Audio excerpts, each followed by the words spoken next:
Dejemos que el Señor aumente nuestra fe aquí en María Evangelizadora Radio, un pedacito de cielo en tu hogar. Nos complacemos en presentar Crece en tu fe, con nuestro hermano Américo Tejada. Que nunca olvide tus promesas, que nunca olvide tus palabras. Saludos en este glorioso día y bendiciones a los radio clientes que escuchan María Evangelizadora Radio, que están sedientos de la palabra de Dios. Les envía un saludo a su hermano Américo Tejada, de la parroquia San Simón Stack San José, que está localizada en el Bronx y pertenece a la Arquidiócesis de Nueva York. Estamos aquí todos los miércoles de 4 a 5 p.m. y los sábados de 9 a 10 a.m. hora de Nueva York. En este segmento de estudios bíblicos titulado Crece en tu fe, estamos estudiando el Evangelio según San Mateo. La palabra Evangelio, de procedencia griega, significa originalmente la buena noticia y se empleaba para designar la recompensa que se daba al portador de una buena nueva o el sacrificio de acción de gracias que se ofrecía por ella. El apóstol Mateo describe desde la Palestina para un público de judíos o de cristianos venidos del judaísmo. Luego, un público que conocía el dedillo el Antiguo Testamento y que vibraba de las expectaciones mesiánicas, porque en los orígenes de la iglesia primitiva, la regla de fe se encontraba en las enseñanzas orales de los apóstoles y de los primeros predicadores. Andando el tiempo, se sintió la urgencia de consignar por escrito las enseñanzas del maestro y los rasgos sobresalientes de su vida. Y eso fue lo que hizo el apóstol Mateo. Estamos en el capítulo 8 del Evangelio según San Mateo, pero antes vamos a comenzar con una oración y lo hacemos en el nombre del Padre, del Hijo y del Espíritu Santo. Señor, que todo lo que hagamos este día inicie con tu bendición y termine con tu ayuda. Que todo lo que digamos este día sea motivado por tu amor e inspirado por tu gracia. Que nuestras obras de este día reciban tu inspiración y perduren en tu paz. Todas estas cosas, Padre Celestial, te las pedimos en el dulce y poderoso nombre de tu Hijo Jesús, que vive y reina en unión del Espíritu Santo, quien es Dios, por los siglos de los siglos. Amén. Los créditos de estudio bíblico son dados al Padre Félix Trux, al Padre Silvano Fausti, a la Biblia de Jerusalén y a la hermana Evelyn Morán y su ministerio de música. A los hermanos que viven en el Bronx, para invitarlos a nuestro ciclo de oración de la parroquia San Simón que está San José, que está localizada en el 2191 Valentine Avenue, esquina calle 182, comenzando con la misa a las 7:30 p.m. todos los viernes por la noche. Decíamos que estábamos en el capítulo 8 del Evangelio según San Mateo y decíamos que el milagro está precedido de un diálogo que ilustra las características de la fe. Esta es la conciencia del mal que no cede ni a la desilusión de la importancia ni a la ilusión de la omnipotencia. Es humildad que no deprime, sino que se abre a lo imposible. Jesús, hermano que me escuchas, además de alabar la fe del pagano, reprocha a quien ha reducido la fe de Abraham a una simple bandera, a un talismán de salvación, a un fetiche en el cual se coloca la propia seguridad, sin abrir el corazón a Dios. La incredulidad de Israel, o mejor, de una parte de él, es profecía permanente para la iglesia. No basta permanecer en ella para entrar en el banquete, nos dice Mateo en su capítulo 13. Si fue cortado el olivo, con mayor razón será cortado el injerto del olivo. si no produce el fruto de la fe, como lo anuncia el apóstol Pablo en su epístola a los Romanos, capítulo 11. Hermanos, Jesús es la palabra de Dios viva y eficaz, nos dice Hebreos capítulo 4. Por eso sus palabras sobre el monte tienen la autoridad, nos dice Mateo capítulo 7. Esa es la autoridad de realizar lo que dice. La iglesia es descendencia de Abraham mediante la fe. Lo anuncia el apóstol Pablo en su epístola a los Gálatas, capítulo 3. Ella está constituida ante todo por judíos y luego por paganos y por todos los que creen en la palabra de Dios. Y leemos en el versículo 5 del capítulo 8 de Mateo, que dice: al entrar en Cafarnaúm, que es el lugar donde se ha dado comienzo a su actividad, dice que se le acercó un centurión. Este es un oficial subalterno que comanda la guarnición que controla Cafarnaúm, que es una ciudad de frontera. Es de origen pagano, al igual que el pagano Abraham entra en la historia de la salvación por su fe. Y en el versículo 6 se lee diciendo: Señor. Hermanos, no es solamente un título de cortesía. Jesús es el Señor, cuya palabra tiene la autoridad de Dios. La fe, hermano que me escuchas, antes de que cualquier acto nuestro, está en creer en la eficacia de su palabra a nuestro favor. Quien cree esto, acepta que Dios es su Padre. Es lo que hizo Abraham, a diferencia de Adán. Y seguimos leyendo la escritura. Mi criado yace en casa paralítico, le dice el centurión a Jesús.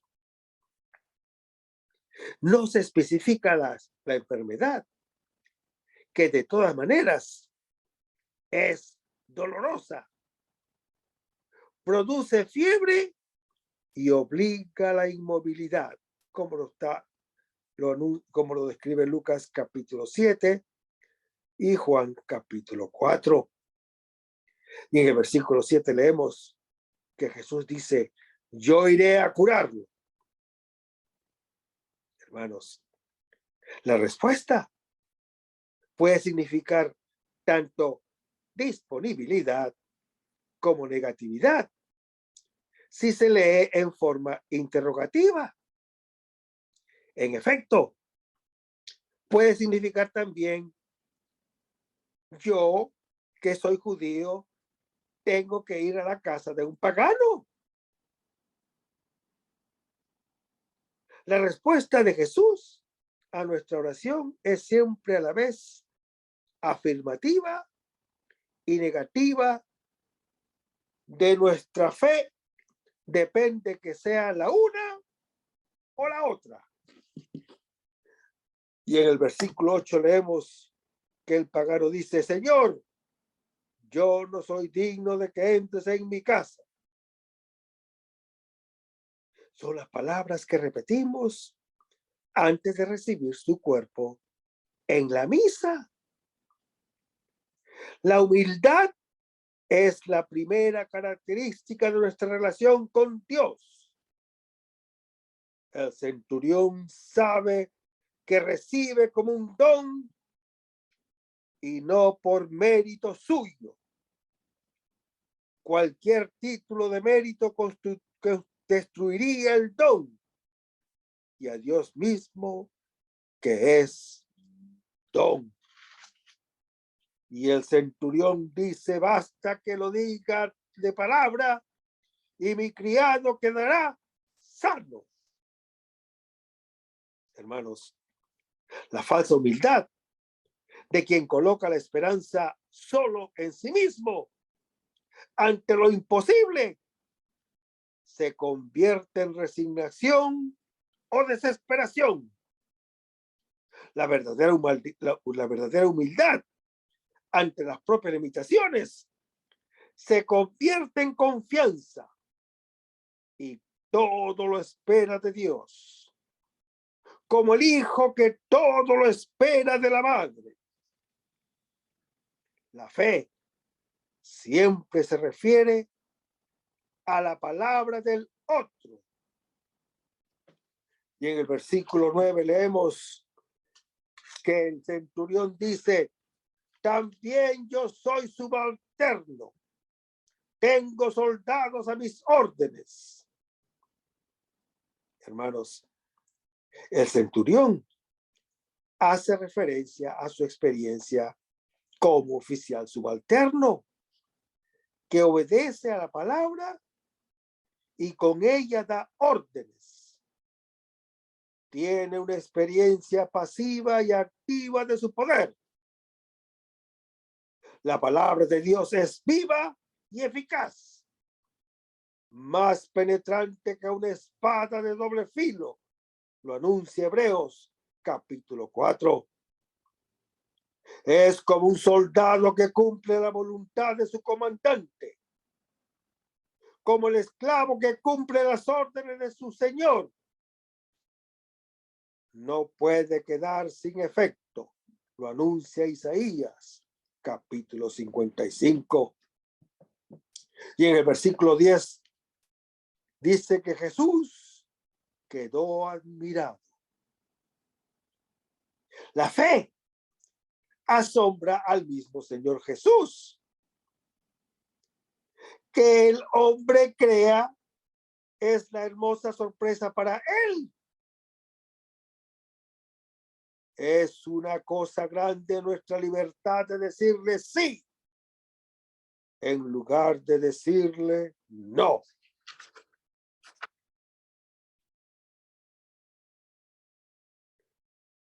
Dijo a los que lo seguían, a los discípulos, todos ellos hebreos, les propone como modelo la fe de este pagano. La fe es siempre la de uno que se considera extraño.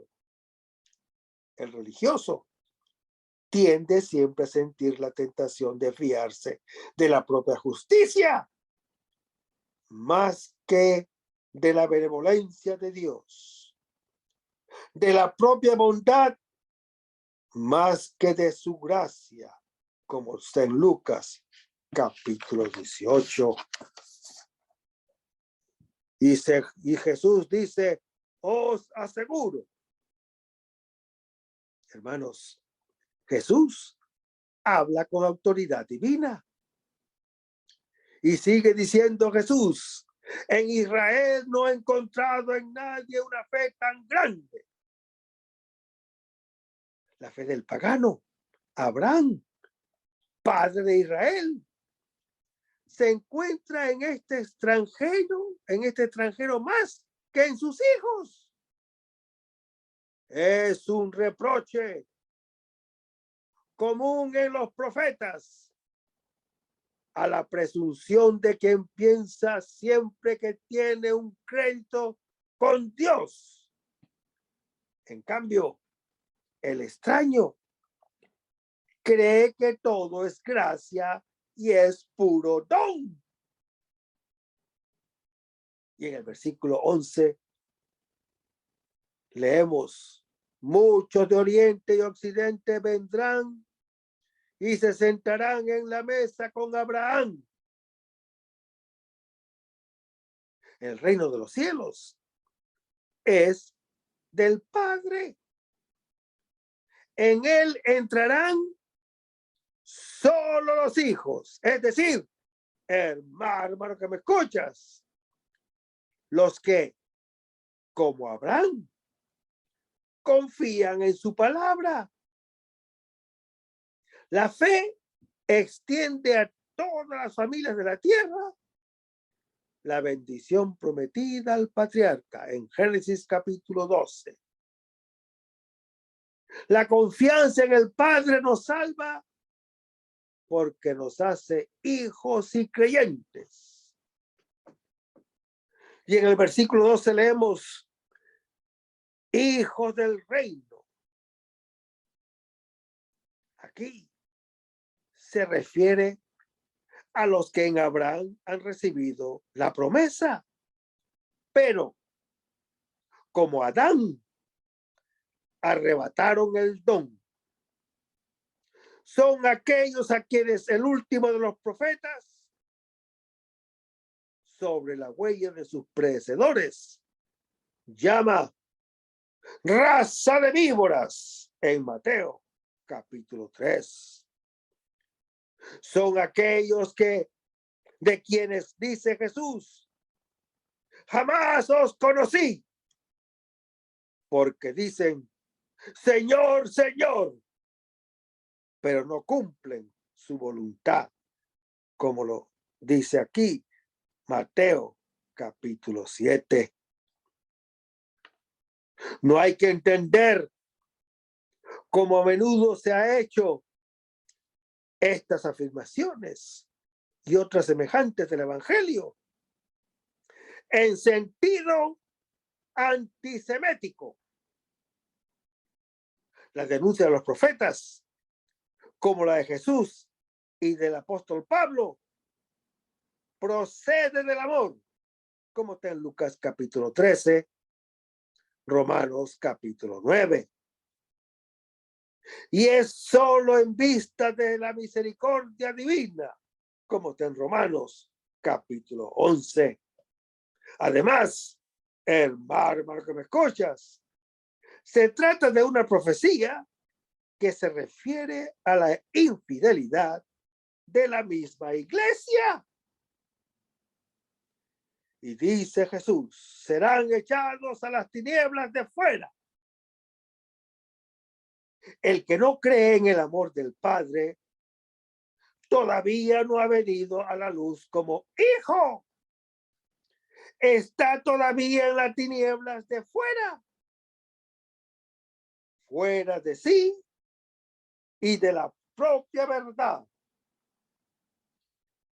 Y dice Jesús, allí será el santo y será el llanto y el rechinar de dientes.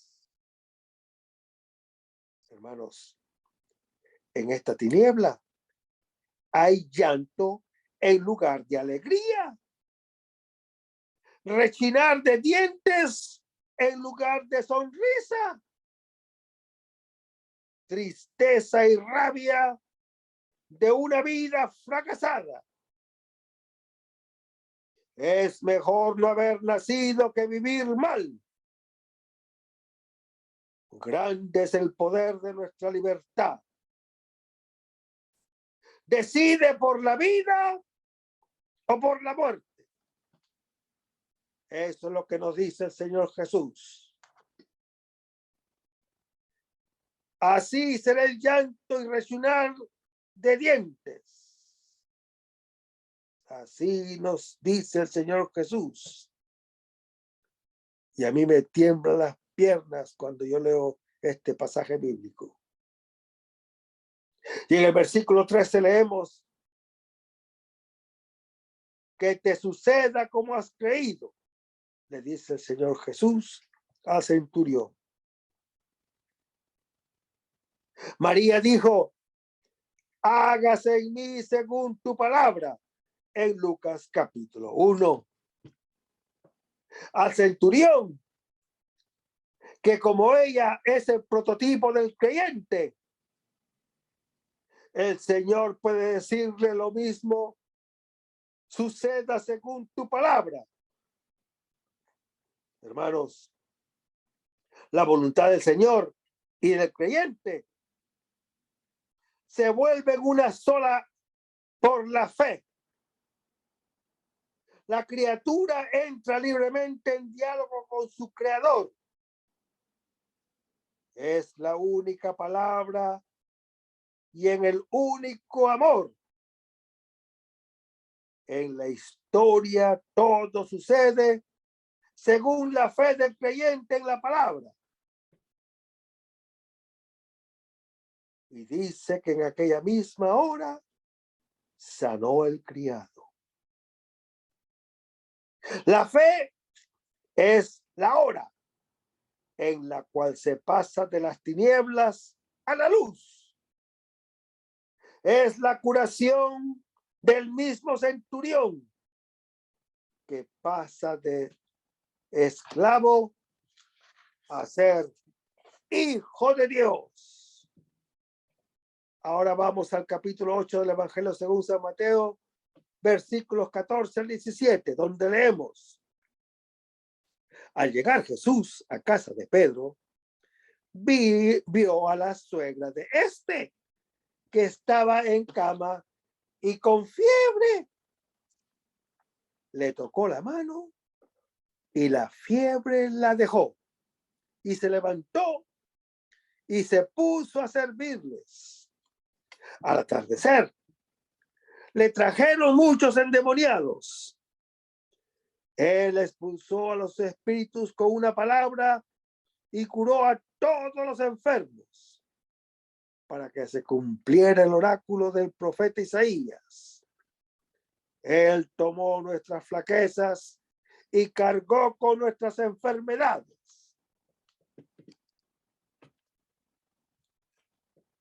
Él cargó con nuestras enfermedades.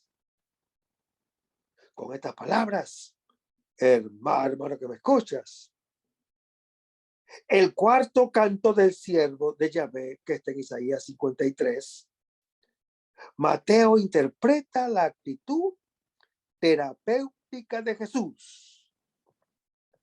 Los milagros son señal del poder de Dios, pero su poder es la debilidad de la misericordia. Su impotencia de crucificado es la fuerza que hace el mundo nuevo. Fuente de su acción es su compadecer, y la compasión mata. Toda acción que no nace de aquí, no libera al hombre. Es solamente ejercicio del poder sobre él. El trozo se presenta en tres partes. La curación de la suegra de Pedro, que se pone a servirle. Una síntesis de la actividad de Jesús, que por la tarde sana a todos. Y la interpretación de su actividad como cumplimiento de la profecía del siervo de Yahvé. El primer milagro, el del leproso, es la señal de la vida nueva que Jesús trae. El segundo, el del centurión, es señal de fe que lo acoge. Este tercero, con la síntesis que sigue, muestra el origen y finalidad de los milagros. El servicio del siervo que nos hace capaces de servir es el tema del servicio.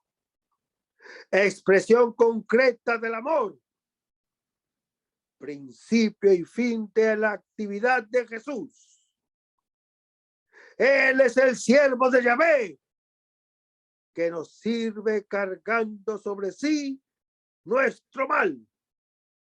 Y nosotros, por nuestra parte, al ser servidos por él, como la suegra de Pedro, llegamos a ser como él, capaces de servir. Cuando nos dice, amaos como yo os he amado, en Juan capítulo 13. Es el mandamiento nuevo de Jesús.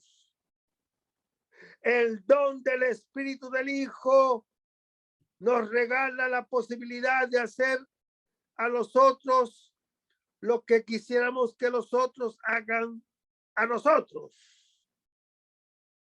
Esta es la ley mosaica y los profetas.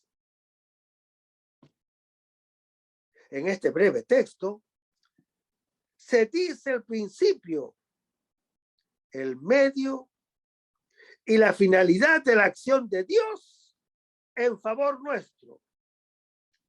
El principio es el mismo, que es amor, que es compasión y que es servicio.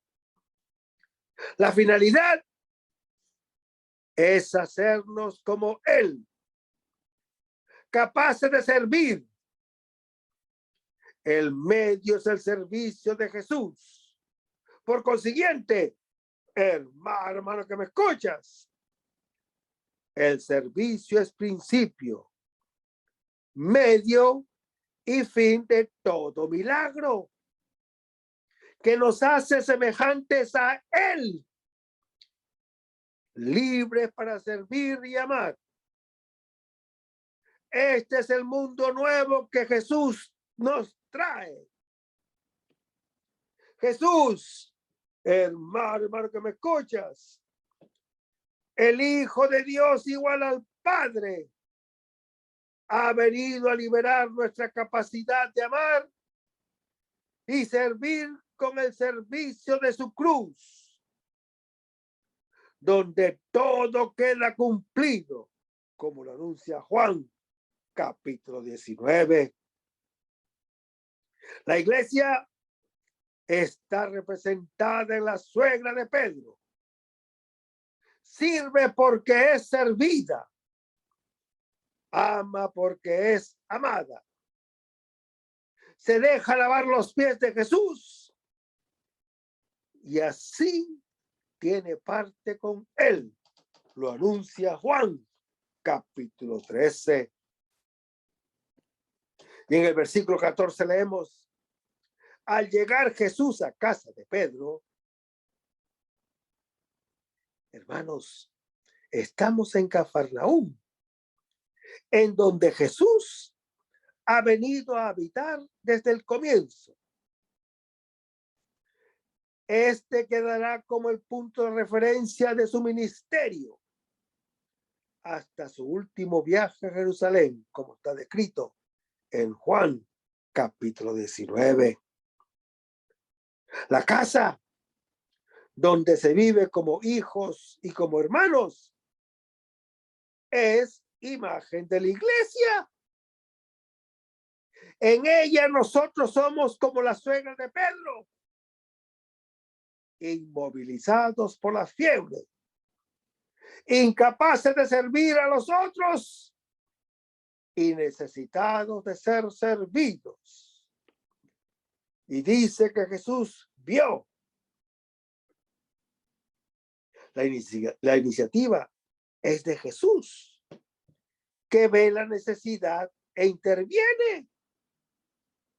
El Señor ve y provee. Y leemos que la suegra de este, que es Pedro, era casado al lado de Pablo, que ha elegido el celibato por el reino, como está en 1 Corintios capítulo 7, y también se lee en Mateo capítulo 19. Existe también aquí, o existe también quien está cansado o testimonía el reino en el matrimonio, con ese amor y esa fidelidad que existía al principio en el designio de Dios.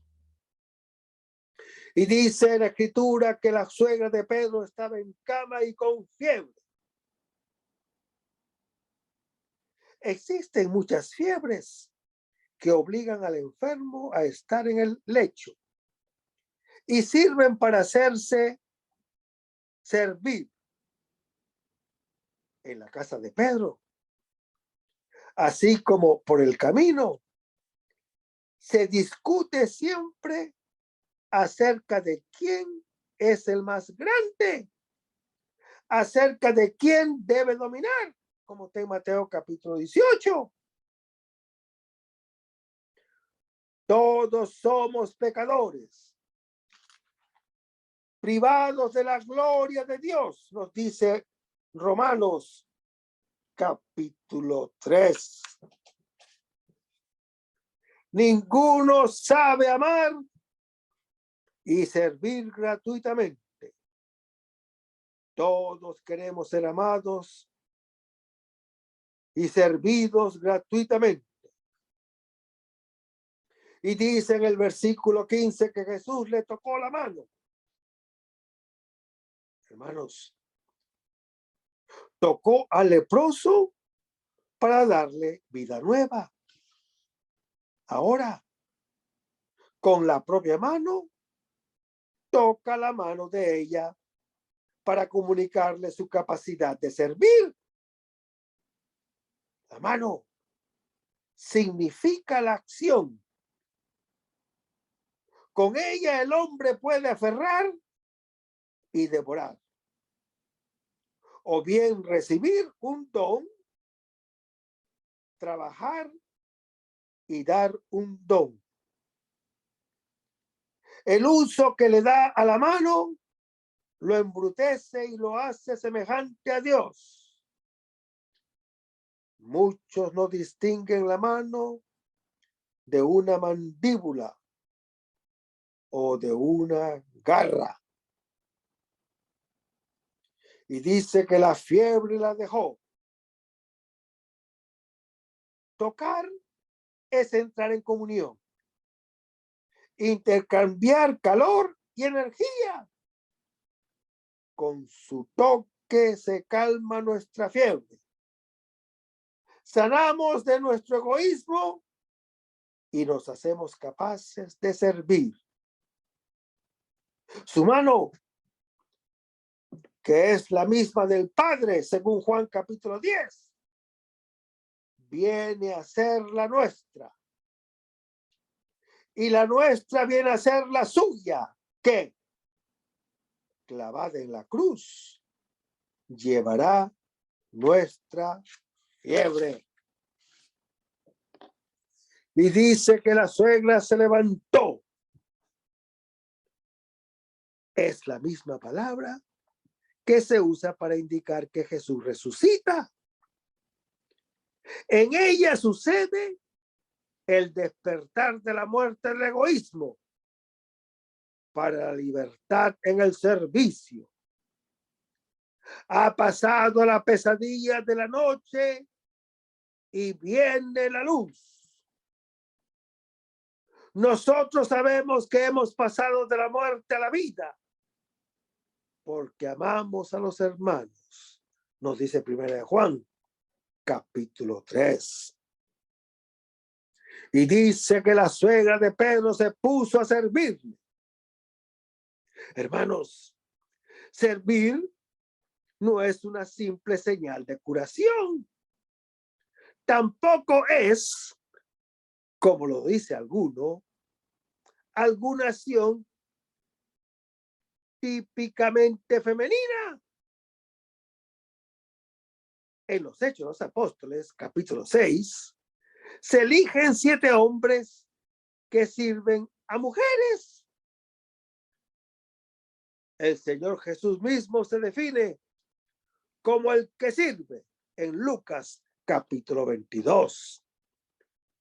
Y exhorta al que quiere llegar a ser grande a hacerse siervo. Y el que quiere ser el primero, a ser esclavo.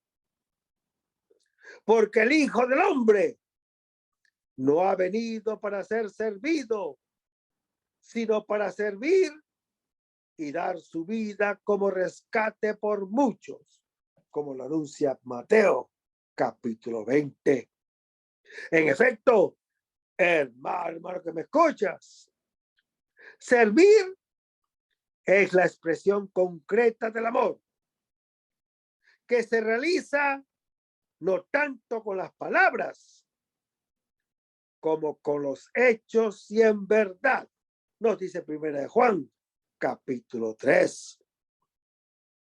Hermanos, servir es la cualidad más profunda de ese Dios que es puro amor. Nos dice Primera de Juan, capítulo 4. Jesús, al lavar los pies, revela la gloria. Su esencia como hijo de Dios igual al Padre. Nos dice Juan, capítulo 13. Dios no es amo, sino siervo de sus criaturas, como una madre está al servicio de sus hijos. La cruz, hermano que me escuchas, donde el Señor coloca su vida al servicio de todos, es la distancia infinita entre Dios y todos los ídolos. A diferencia de ellos, que exigen la vida y dan la muerte, Él sirve y da vida. Por eso, el símbolo del mesianismo de Jesús es el borrico, animal humilde para el servicio, como está en Mateo capítulo 21. En la casa de Pedro, solo una persona por ahora es sanada. No es Pedro ni ninguno de los apóstoles tan importantes. Es una mujer enferma, anciana y suegra. Será seguida por una multitud de quienes tendrán la misma experiencia para aprender a estar en la casa como aquel que sirve. Esta mujer es la primera obra cumplida, perfecta, que el Señor hace. Es la humanidad nueva, prototipo a imagen del Hijo de Dios y siervo, a quien los otros están llamados a imitar. Hermanos, la suegra de Pedro es nuestro modelo. Es ella. Y todos los que son como ella, los que llevan adelante a la iglesia y en el mundo la historia de la salvación. Lo que importa a los ojos de Dios no es el fuerte, no es el estimado, no es el sabio, sino el débil, el despreciado y el necio. A él le corresponde el privilegio de ser el último como su Señor. Se ve obligado a servir como él. Dios realiza su reino sirviéndose de lo que es nada para reducir a la nada las cosas que son. Lo dice el apóstol Pablo en su primera epístola a los Corintios, capítulo 1. El pobre sirve, como su Señor. Los otros están todavía en el lecho con la fiebre. Y mientras más poderosos son, más fuerte es la fiebre que acalora su cerebro. Yo estoy con vosotros todos los días hasta el fin del mundo, nos dice el Señor Jesús en el capítulo 28 de Mateo. Está con nosotros en los pobres. Está con nosotros a quienes siempre tendremos con nosotros. Y todo lo que hagamos a uno de los más pequeños, lo habremos hecho a él. Lo anuncia Mateo, capítulo 25. Por eso, hermano que me escuchas, se dice que la suegra le servía a él. Todos nuestros servicios al otro se hacen al Señor, que se identifica con él. Y en el versículo 16 leemos: al atardecer. Hermanos, al atardecer se apaga la luz y comienza la noche. Tiempo que se sustrae a la acción y está destinado a la pasión. Llegado el atardecer, símbolo de la muerte, como está en Mateo 27, el hombre ya no hace nada. Toca su límite. Toca su noche. Y dice que le trajeron muchos endemoniados. Él expulsó a los espíritus con una palabra. Hermanos, también Jesús conoce el atardecer y la noche, cuando se producirá la oscuridad al mediodía. Pero en lugar del final, será el principio de su actividad. Será la entrada de él, que es la luz del mundo. En todas nuestras tinieblas. Y entonces existirá la palabra. Y la palabra es la cruz. Si durante el día de su vida Jesús hizo algún exorcismo y algún milagro, en el atardecer de su muerte visitó a todos los perdidos y cuidó de ellos. Y en el versículo 17 leemos: para que se cumpliera el oráculo. Hermanos, Jesús con su noche sana nuestras noches. Es el cumplimiento de la promesa. Es el siervo de Dios que con su compasión sana nuestras heridas. Y dice: tomó nuestras flaquezas, como está en Isaías, capítulo 53. Hermanos, el estar frágiles, el ser caducos y mortales, todo lo que en nosotros hay de debilidad, de fragilidad e inexhaustibilidad, él en la cruz lo carga sobre sí. Es el don que nosotros le damos a él. En cambio, hermano que me escuchas, se entrega él mismo a nosotros. Como el Padre toma la propia vida, así de nosotros toma nuestra muerte. En su debilidad, en la cruz, toda debilidad es acogida en la fuerza de Dios. Y dice que cargó con nuestras enfermedades. El que ama, carga con el mal del enfermo. Y el Señor Jesús es totalmente y solo amor.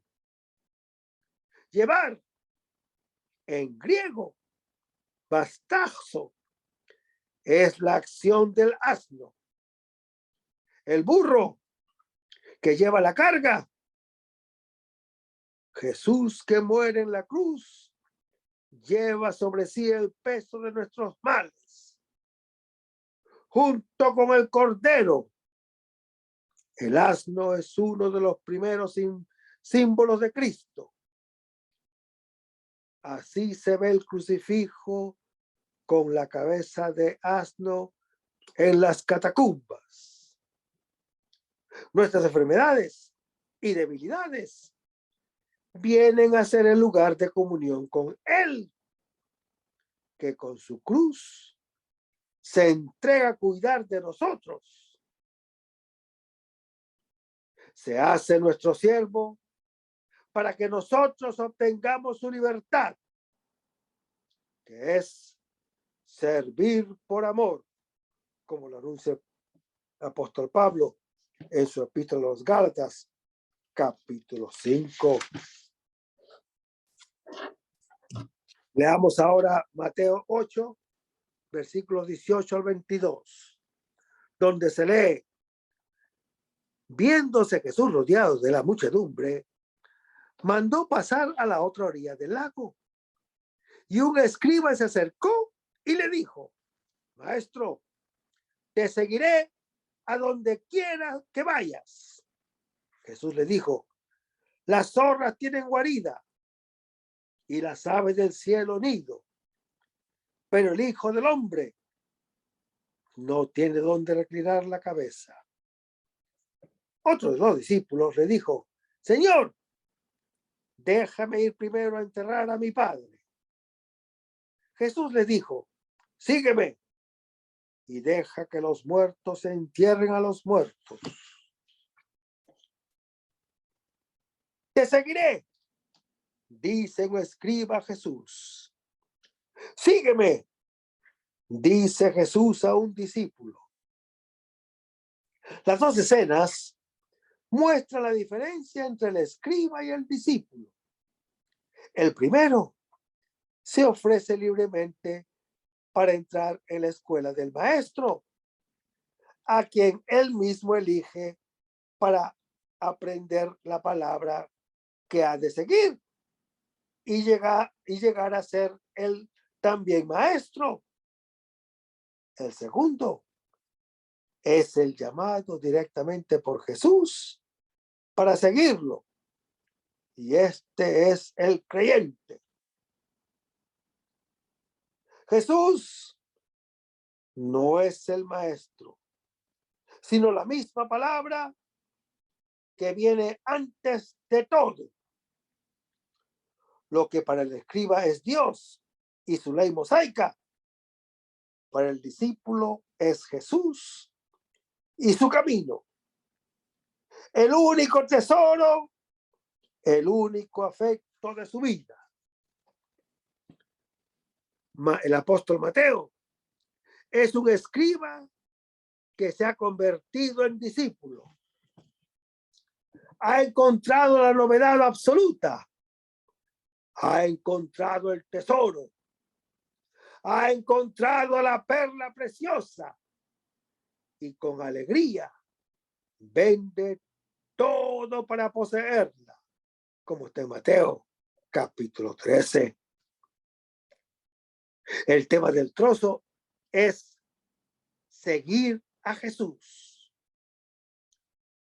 Los tres milagros anteriores nos muestran lo que obra en nosotros su palabra. Todo esto se realiza al seguirlo. La fe en su palabra nos libera de la lepra y nos hace capaces de recorrer su mismo camino de servicio a los hermanos. Solo quien lo sigue llega a la otra orilla. Lleva hasta su cumplimiento la travesía que todos debemos realizar. De lo contrario, naufraga. Al llegar a este punto, el lector está llamado a superarse doblemente.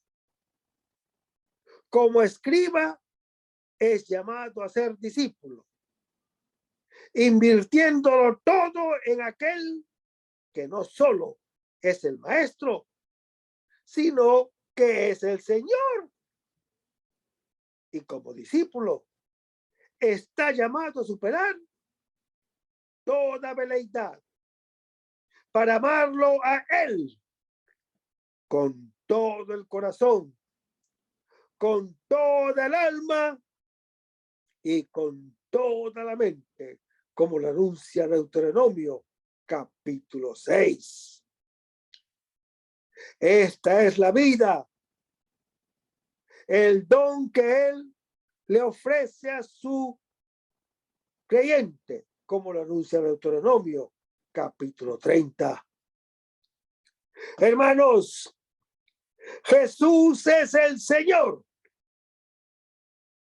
La iglesia lo reconoce como único bien y lo vive como su amor primero y único. Y en el versículo 18 leemos: viéndose Jesús rodeado de la muchedumbre, mandó pasar a la otra orilla. Hermanos, el Señor Jesús manda pasar a la otra orilla. ¿Se dirige a toda la muchedumbre o solo a los discípulos pasar a la otra orilla? Venciendo el mar que devora, el mal que devasta, el pecado que paraliza, la enfermedad y la muerte que domina soberana. Es el deseo destino de todo hombre. Por eso busca maestros o señores entre los que le prometen ayuda en esta travesía difícil y aún imposible. Y en el versículo 19 leemos que un escriba le dijo: maestro, todavía no es el discípulo de Jesús. Este es para él un maestro, no la misma palabra.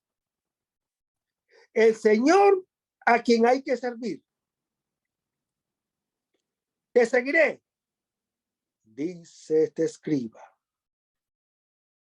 Hermanos, el escriba escoge por su iniciativa al maestro, a quien va a seguir para aprender la palabra y llegar a ser también el maestro. En cambio, Jesús dice: no me habéis elegido vosotros a mí, sino que yo os he elegido a vosotros, en Juan capítulo 15. Y uno solo es vuestro maestro, en Mateo capítulo 23. Hermanos, Él es el Señor que se vinculó a nosotros y nos ha elegido porque nos ama con un amor eterno, como está en Deuteronomio capítulo 7, Jeremías capítulo 31. A donde quiera que vayas, dice la Escritura. Hermanos, el discípulo sigue al maestro. La vida en comunidad enseña más que cualquier palabra. Pero este escriba ignora a dónde va Jesús, porque no sabe de dónde viene. Ignora que es el Hijo de Dios, que viene del Padre y vuelve a Él.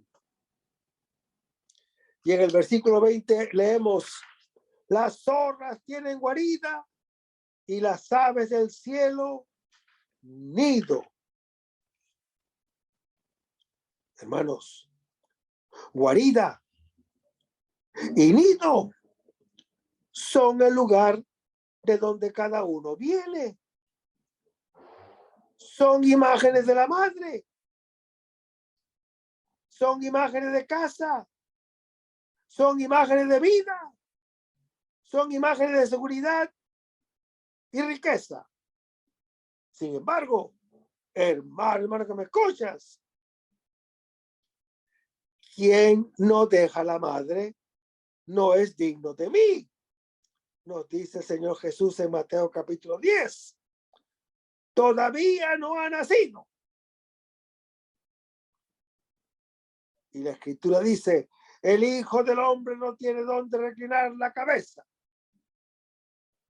Hermanos, Jesús no tiene tesoro sobre la tierra. Donde está su tesoro, allí está también su corazón, nos dice Mateo capítulo 6. Fuera de toda guarida y nido, es pobre y libre. La pobreza, al hacernos depositar toda la confianza en el Padre, nos engendra como hijos suyos. Solo si la pobreza es nuestra madre, Dios es nuestro Padre. La vida no depende de las cosas, sino de Él. La libertad de las cosas y del placer que ellas procuran es el primer don que Jesús da a su discípulo. Lo hace salir de la madre. Lo hace venir a la luz como hijo del Padre, como hombre libre. Hermanos, el Hijo del Hombre es Jesús. Jesús que sufrió. Jesús que murió. Jesús que resucitó y volverá para el juicio. Su pobreza, que lo hace hijo de Dios, que todo lo recibe del Padre. Entonces, como ahora, en su juicio sobre el mundo, y sigue siendo el criterio para reconocerlo como Salvador presente en la historia. Cuanto hiciste a uno de estos hermanos míos más pequeños, a mí me lo hiciste, anuncia Mateo capítulo 25.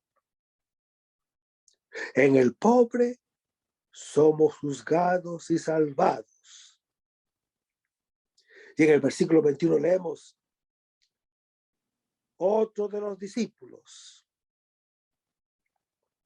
Si la escena anterior marca el paso entre el escriba y el discípulo, esta muestra cómo han de ser los discípulos auténticos. Le dijo: Señor. Para el discípulo, Jesús no es solo el maestro, sino el Señor. No tiene ningún bien por encima de él, como lo anuncia el Salmo 16. Como Pablo ha sido conquistado por él, como lo anuncia Filipenses capítulo 3. Hasta el punto de decir que él es su vida en Gálatas capítulo 2. Y la Escritura dice, déjame ir primero a enterrar a mi padre. También el que ha comprendido que Jesús es el Señor, tiene resistencia que vienen del corazón, afectos que vienen antes que Él. Pero el Señor no puede ser el segundo en ningún caso, porque ya no sería el Señor. Lo que viene antes que Él es prácticamente tu Señor, como la madre, representada por las guaridas y el nido, representan los bienes que garantizan la vida y constituyen el mundo del placer. Así el Padre representa la primera de las relaciones libres que se garantizan la vida humana y constituyen el mundo del deber. Y el resto, hermano que me escuchas, lo vamos a ver en el próximo segmento. Manténganse en sintonía.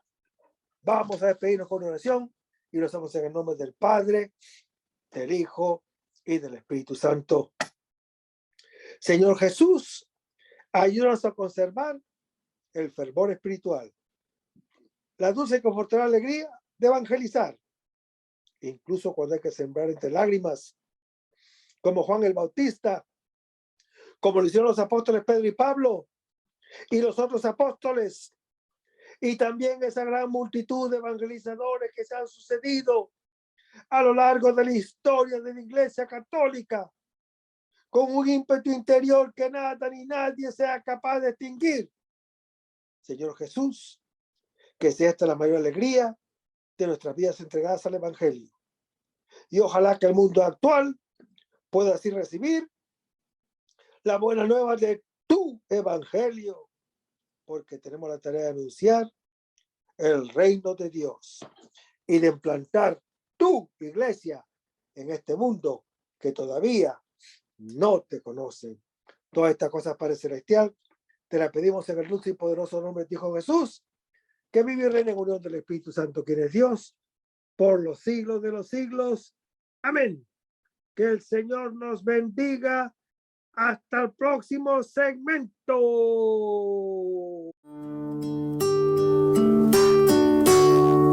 Aumenta mi fe, Señor, aumenta mi fe.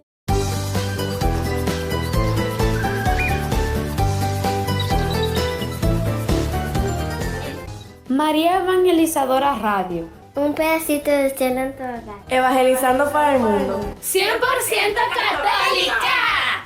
Sí, yo estoy aprendiendo.